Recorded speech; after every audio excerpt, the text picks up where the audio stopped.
নমস্কার, জয় মাতারা, জয় মা কামাখ্যা, জয় মহাকাল।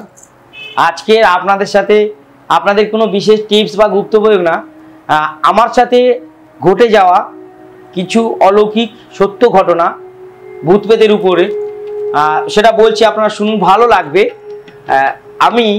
আমার যখন বয়স 14 বা 15 হবে, অ্যাপ্রক্স 15 হবে, তখন আমি তন্ত্রবিদ্যা মোটামুটি অনেকটাই রপ্ত করেছি, শিখছি। সেই সময় আমি একটা জায়গায় ঘুরতে যাই বন্ধু বান্ধবের সাথে। আমার কিছু বন্ধু বান্ধব, মানে যেখানে আমি থাকতাম সেইখানে এরিয়া ভিত্তিক 3 দিনের জন্য আমরা ট্যুরে যাই। তো একটা হোটেলে যাই, যে জায়গাটার আমি নাম বলছি না, কারণ বললে সবাই হোটেলটা বুঝে যেতে পারে, তো সেখানে অনেকে নাও যেতে পারে, এর জন্য আমি বলছি। তো আমরা গেছিলাম 3 দিনের জন্য ট্যুরে ঘুরতে, তখন আমার বয়স 15। তো যে হোটেলটা আমরা গেছিলাম, সেই হোটেলের কিছু সত্য ঘটনা। আমরা 9 জনের মতন গেছিলাম, 9 জন 10 জন হতে পারে। তো দুটো রুমে ভাগ করে দেওয়া হয়েছিল আমাদেরকে। তো আমি যে রুমে ছিলাম, সেই রুমটা আমরা 5 জন ছিলাম। তো আমি যেহেতু তন্ত্র সাধনা করি, সেই ঘরে ঢোকার পর যখন তালা খুলে হোটেলে আমাদের ঢুকতে দিয়েছিল, আমি একটু লেট করে ঢুকেছিলাম, কারণ আমি সই সবার নাম টামগুলো লিখে সবার আই কার্ডগুলো জমা দিয়ে ঢোকার জন্য আমার একটু দেরি হয়ে যাচ্ছিল। তো আমার যারা আরও 4টে বন্ধু ওই রুমে ঢুকেছে, আর যারা 4 জন ঢুকেছে অন্য জায়গায়, তাদের কোনো সমস্যা হয়নি। তারা হঠাৎ চিৎকার করে ওঠে, ম্যানেজার সমেত বা আমাদের যারা অন্য যে রুমে ছিল, আমি দৌড়ে যাই। তো তারা তখন বলছে যে কে যেন আমাদের রুমের মধ্যে দাঁড়িয়ে ছিল। একদম সত্য ঘটনা, কোনো ভুল নেই। এগুলো পার্সোনাল ওপিনিয়ন বা আমার নিজস্ব একদম পরীক্ষিত করা, দেখা স্বচক্ষে। সেসব বন্ধুগুলো এখনো রয়েছে আমার কাছে, তারা আমার সাথে সম্পর্ক রয়েছে, এবং তারা আমার সাথে বিশেষ, ছোট থেকে তাদের সাথে আমার সম্পর্ক। ঘটে যাওয়া ঘটনা। তো ম্যানেজার বলছে না, এরকম কিছু না। তো লাইট জ্বালানো ছিল, বলছে হয়তো মনের ভুল হতে পারে। তো আমি যখন পা দিই, কারণ আমি যে তন্ত্র সাধনা করছিলাম, তখন আমি ওই রুম থেকে একটা আষ্টে ভ্যাপসা গন্ধ অনুভব করেছিলাম। যে তান্ত্রিক অরিজিনাল বা সাধনা করে যারা, তারা যদি কোনো জায়গায় ভূত পেতে আনাগোনা থাকে, বিশেষ করে কোনো মহিলা ভূত যদি থাকে বা মেয়ে, তাহলে সেই ঘর থেকে আষ্টে গন্ধ থাকবে, আষ্টে গন্ধ এবং একটা ভ্যাপসা গন্ধ। যে অনেকদিন ঘরের দরজা খোলা না হলে বা অনেকদিন একটা জামা কাপড় রেখে দিলে না পরা হলে, সেই যে গন্ধটা, সেটা সেখান থেকে পাওয়া যায়। তা আমি পেয়েছিলাম, তো কাউকে কিছু বলিনি। তো আমার লোম খারাপ হয়ে যাচ্ছে বলতে গিয়ে। আমরা সবাই খাওয়া দাওয়া করে শুয়ে আছি,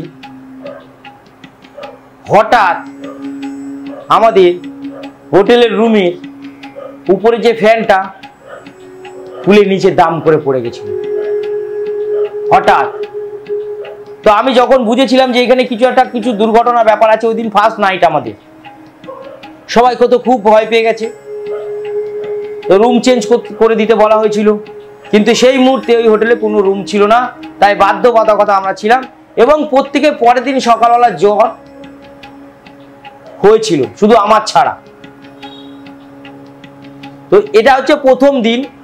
সেকেন্ড দিন যে নাইট ছিল, আমার পাশের রুমে যারা কলিগ বা বন্ধু বান্ধব, তারা আমাদের রুমে রাত্রেবেলা এসে একটু তাস খেলা, একটু গল্প গুজব করা, কেউ হয়তো একটু সিগারেট খেলো, যে ওই বয়সে যেটা হয়।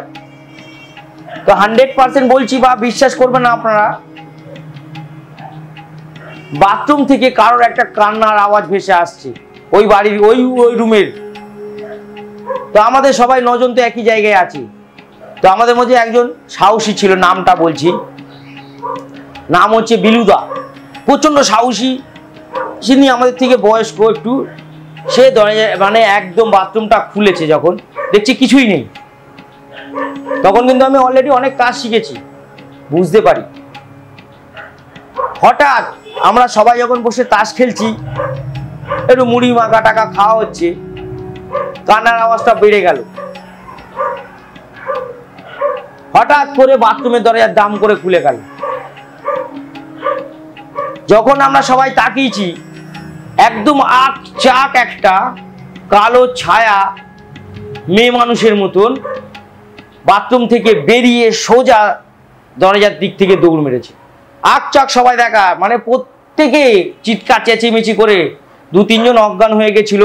আমরা জল টল দিয়ে তোলার পরে হোটেল ম্যানেজার মালিক সব এসেছিল, কি ঘটনা, এটা কি হয়েছে? তখন আমরা বললাম তখন আমি প্রশ্ন করেছিলাম যে আপনাদের হোটেলে গলায় দড়ি দিয়ে কেউ সুইসাইড করেছিল কিনা, সেটা আপনি সত্যি কথা বলবেন, তাহলে রুমে থাকবো, না হলে আমরা এক্ষুনি চলে যাবো। তখন স্বীকার করেছিল যে অনেক কাল আগে, মানে 2-4 বছর আগে ওই হোটেলে ওই রুমে প্রেমিক প্রেমিকারা যায়, একজন দুজনের মধ্যে একজন গলায় দড়ি দিয়ে মরে, প্রেমী মানে মেয়েটা, ছেলেটা তাকে মেরে ওখানে ঝুলি দিয়ে চলে গেছিল। সেইটা আমাদেরকে বলেনি, রুম নেই বলে সেই রুম আমাদের দিয়ে দেওয়া হয়েছিল, শেয়ার করা হয়েছিল। তাই পরের দিন সবার জ্বর, ওই নাইট কেউ থাকতে আর চাইছিল না। আমি বললাম আজকের থেকে কারোর কোনো ভয় লাগবে না। আমি যেটুকুনি কাজ শিখেছিলাম তা দিয়ে আমি পুরো হোটেলটা বন্দনা করে দিয়েছিলাম। তারপরে ওই দিন রাতে আমরা আর কোনো ভয় পাইনি, লাস্ট নাইট যেটা। তো লাস্ট নাইটে যে কেউ ভয় পাইনি ঠিকই, কিন্তু অনাবরত হোটেলের বাইরে প্রত্যেকের হোটেলের দরজা গায়ে দুমদাম করে কিন্তু মানে আওয়াজ সবাই পেয়েছিল। শুধু আমাদের দুজনের, আমরা যে দুটো হোটেল মানে রুম নিয়েছিলাম আমাদের ছাড়া, কারণ আমি বন্দনা করে দিতে পেরেছিলাম, আমি জানতাম, তার জন্যে। এটা একদম সত্যি ঘটনা, আমার চোখে দেখা। এবং প্রত্যেকে পরের দিন তাদেরকে বলেছিল যে আমাদের দরজা রাত্রে পিটানো হয়েছে। তারপরে ওই হোটেলের রুম আমরা যেদিন ছেড়েছি ওই দিনকেই সিল করে দিয়েছিল, আর ওই রুম কাউকে কোনোদিন ভাড়া দেবে না বলেছিল। ওই রুমটা সিল করে লিখে দিয়েছে যে এই রুম আর কাউকে কোনোদিন দেবো না। তো ওই দিন আমার একদম সত্য ঘটনা, নিজে চোখে দেখা, কাজ শেখার প্রথম ওপিনিয়ন বা প্রথম আমার ওটা একদম স্বচক্ষে ঘটনা ঘটা। সেই 9টা বন্ধু এখন আমার সাথে রয়েছে এবং আমার তারা খুব ভালো বন্ধু, কোনো বিপদ হলে তারা আমাকে ডাকে। এটা একদম বাস্তবিত নিজে আমার দেখা এবং করা। আমি তাকে কোনো ক্ষতি করিনি, আমি বন্দনা করে দিয়েছিলাম। সে ওইটা বন্ধ করে দেওয়াতে তারপরে হোটেলে আর কারো কোনো সমস্যা ঘটেছে কিনা আমি শুনিনি, জানি না। ওই হোটেলে আমরা কখনো আর যাইনি, ওদিকে যাওয়া হয়েছে কিন্তু ওই হোটেলে আমরা কোনোদিন আর উঠিনি। যাই হোক, এরকম সত্যি ঘটনা অনেক আছে, শেষ করতে পারবো না। আপনারা শুনতে থাকবেন, দেখতে থাকবেন, সাবস্ক্রাইব করবেন। সবাই ভালো থাকুন, নমস্কার, জয় মহাকাল।